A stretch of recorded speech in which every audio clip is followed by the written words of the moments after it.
මෙහිමයි අපි සත්‍යම ශ්‍රී ලංකා කෑමත් කෑම ගෙදර කියන කතාව.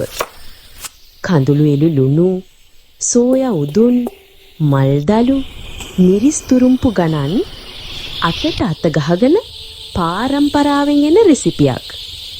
පිඳුන පොල් හිරමණෙන් ගීතරමින් ගස්සනකොට වැල් දුම්ගුස් හුස්ම යන ගුලිහාම සුවඳ ගෙදරම පුරෙයි. මෙහිම අයියා නංගිලා කරන රසෙයි ගෙදර කාමර උණුසුමේ සත්‍යම ශ්‍රී ලංකා රසයයි.